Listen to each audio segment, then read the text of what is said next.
మామగారు అకస్మాత్తుగా ఇంటికి వచ్చేసరికి ఇంకెందుకు వస్తారు? డబ్బుల కోసమే వచ్చి ఉంటారు. మీ అమ్మగారి మందులనో లేదా ఇంటి సరుకులకనో డబ్బడగడానికే వచ్చాడు.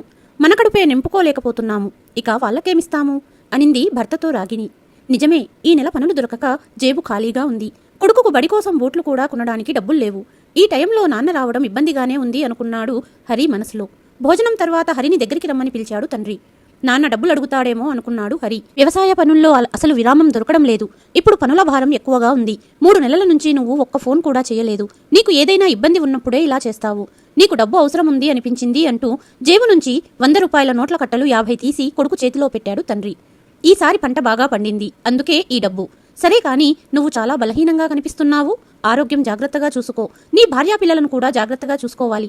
అమ్మ అందరినీ అడిగినట్టు చెప్పమనింది అని వెళ్లిపోయాడు తండ్రి. 4 నెలల క్రితం భార్య మాటలు విని తల్లి తండ్రిని వదిలి నగరానికి వచ్చిన సంఘటన గుర్తు చేసుకుని బాధపడ్డాడు హరి. అప్పుడే రాగిణి భర్త చేతిలో డబ్బు చూసి అమ్మయ్య 2 నెలలు సంతోషంగా గడిచిపోతుంది అనింది. వ్యవసాయం చేసుకుంటూ అమ్మా నాన్నతో కలిసి ఉన్నప్పుడు ఎంత ప్రశాంతంగా ఉండేవాడిని. నీ వల్లనే అమ్మా నాన్నను వదిలి వచ్చేశాను.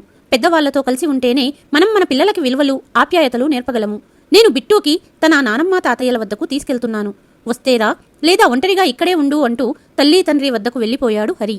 భర్త వెనకాలే నోరు మూసుకొని వెళ్ళింది రాగిణి. స్టోరీ నచ్చితే సబ్స్క్రైబ్.